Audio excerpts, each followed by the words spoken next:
O Senhor é meu pastor e nada me faltará. Caminhar me faz por verdes pastos. Guia-me mansamente a águas tranquilas. Refrigera minha alma.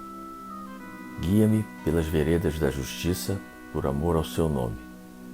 Ainda que eu caminhasse pelo vale da sombra da morte, eu não temeria mal algum, porque tu estás comigo. A tua vara e o teu cajado me consolam.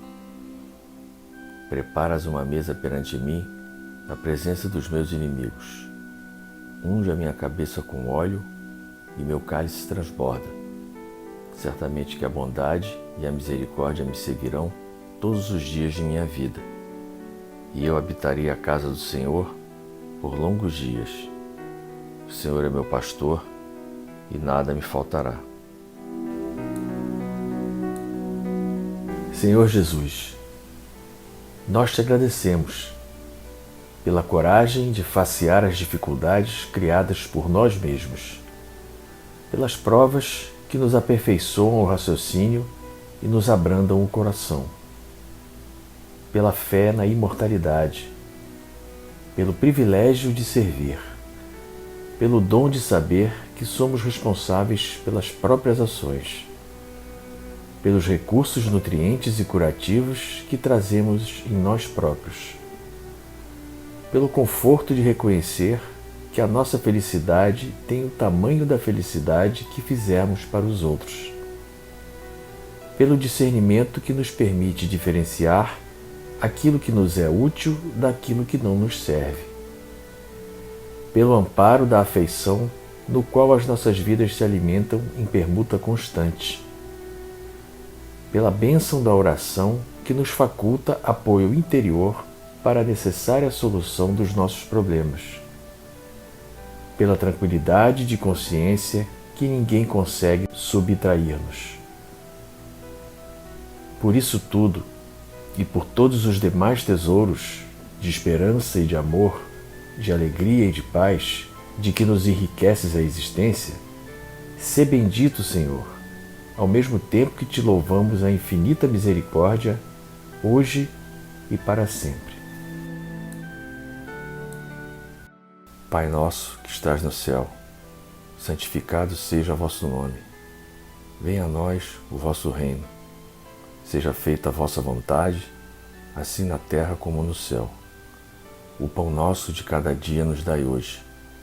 Perdoai as nossas ofensas, assim como nós perdoamos a quem nos tem ofendido. Não nos deixeis cair em tentação, mas livrai-nos do mal. Ave Maria, cheia de graça, o Senhor é convosco.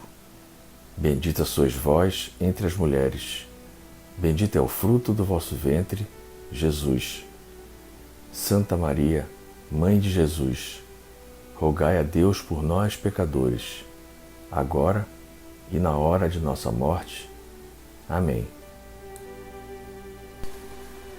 Senhor da vida, estamos mais uma vez reunidos em Teu nome e, ao elevar as nossas preces e as nossas vibrações, queremos rogar a proteção da corrente franciscana, das falanges brancas do universo e dos orixás que comandam a nossa casa de Francisco de Assis. Que o nosso divino mentor, junto com Miguel Arcanjo e o nosso guia-chefe, o Caboclo Tupinambá, sigam nos amparando na nossa caminhada de resgate, aprendizado e evolução, sempre alinhados com o Evangelho do nosso Mestre Jesus. Pedimos por todos os nossos irmãos sofredores que se encontram nos hospitais, nos manicômios, nas prisões e vagando pelas ruas. Pedimos pelas crianças abandonadas, maltratadas, exploradas e abusadas. Pedimos pelas vítimas das guerras e conflitos étnicos, religiosos e políticos. Pedimos pela paz no mundo, entre os povos e as nações, entre as religiões, seus líderes e seus seguidores. Rogamos a Maria Santíssima que envolva com a sua luz azul de paz e harmonia toda a humanidade, todos nós que somos filhos do mesmo Pai, que temos o mesmo destino e possamos todos caminhar juntos na estrada que nos leva à perfeição. Que possamos, ao final de mais um ano desse processo inexorável de transformação do nosso planeta, emitir bons pensamentos e energias positivas, a fim de iniciarmos o novo ciclo com esperança, determinação e fé, e continuarmos trabalhando e colaborando com a transição já em curso. Pedimos pelas crianças da creche Santa Clara e pelos irmãos que ajudam a mantê-la e aos projetos sociais da CFA. Que as nossas preces envolvam a todos os nossos entes queridos, encarnados e desencarnados. Por Cristo, com Cristo e em Cristo, agora e sempre. Obrigado, Senhor.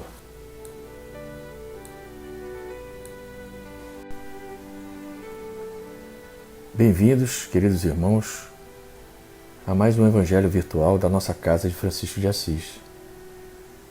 Hoje nós voltamos ao capítulo 14 do Evangelho: Honrai a vosso pai e a vossa mãe. Honrai a vosso pai e a vossa mãe, a fim de viverdes longo tempo na terra que o Senhor vosso Deus vos dará. Esse é um mandamento que está no Decálogo, que foi passado para Moisés por Deus, e está na Bíblia. O item é piedade filial. O mandamento honrai a vosso pai e a vossa mãe é um corolário da lei geral de caridade e de amor ao próximo, visto que não pode amar o seu próximo aquele que não ama a seu pai e a sua mãe. Mas o termo honrai encerra um dever a mais para com eles, o da piedade filial.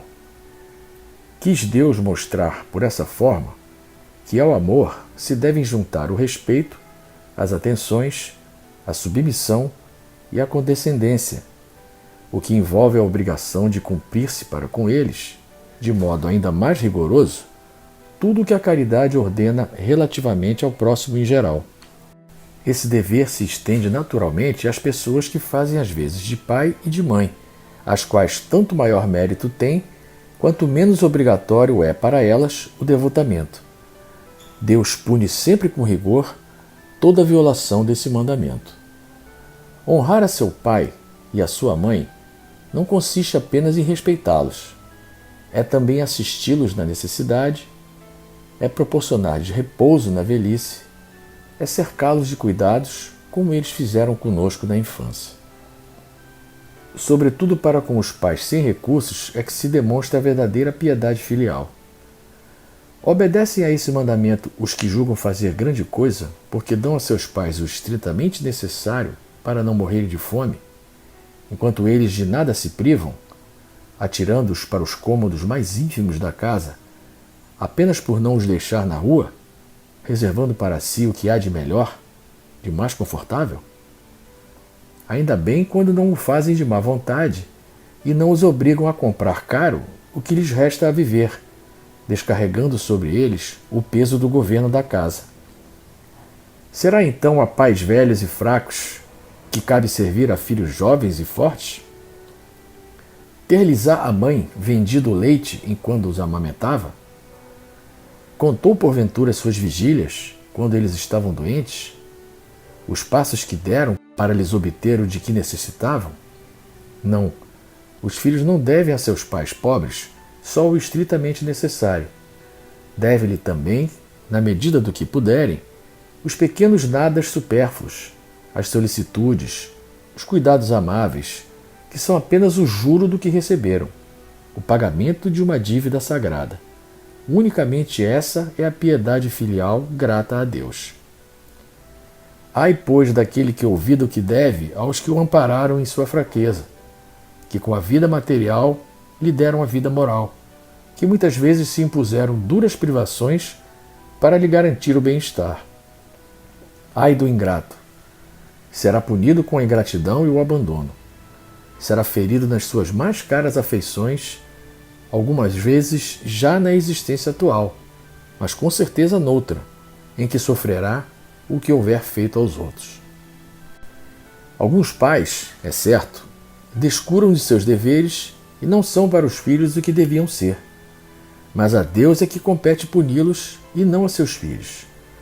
Não compete a estes censurá-los, porque talvez hajam merecido que aqueles fossem quais se mostram.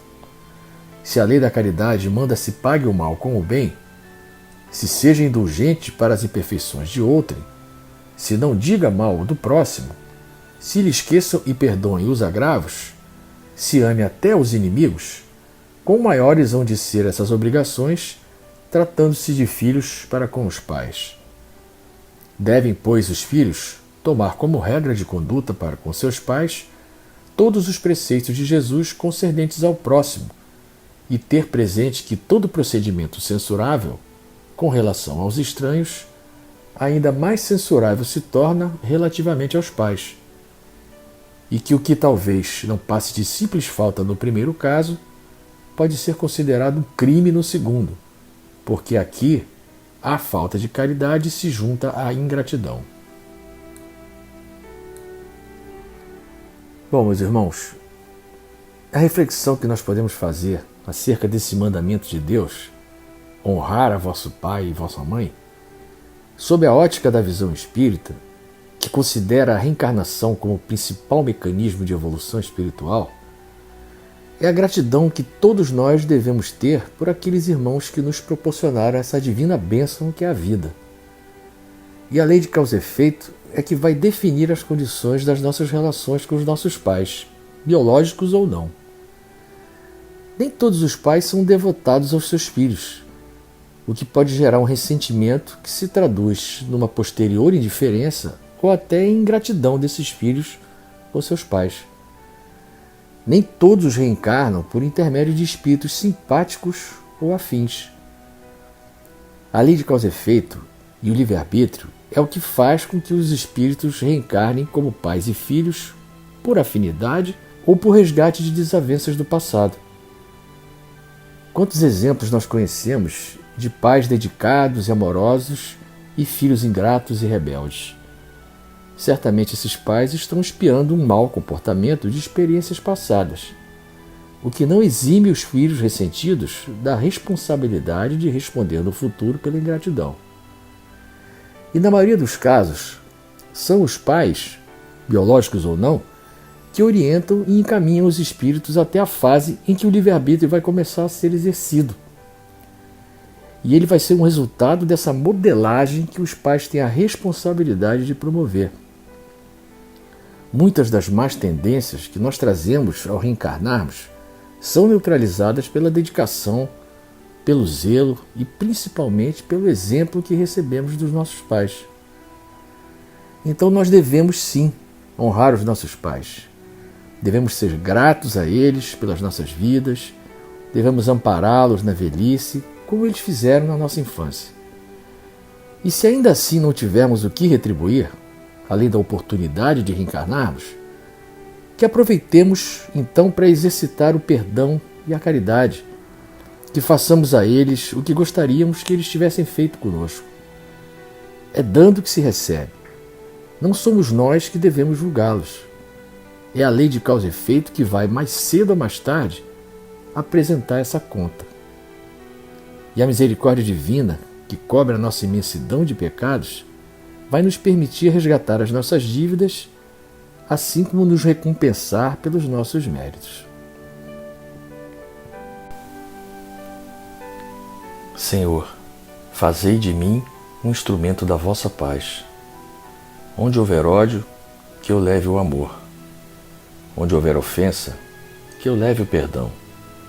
Onde houver discórdia, que eu leve a união. Onde houver dúvidas, que eu leve a fé. Onde houver erro, que eu leve a verdade. Onde houver desespero, que eu leve a esperança. Onde houver tristeza, que eu leve a alegria. Onde houver trevas, que eu leve a luz. Ó Mestre, fazei que eu procure mais consolar que ser consolado, compreender que ser compreendido, amar que ser amado, pois é dando que se recebe, é perdoando que se é perdoado, e é morrendo que se vive para a vida eterna. Que a paz de Deus permaneça sempre em nossos corações.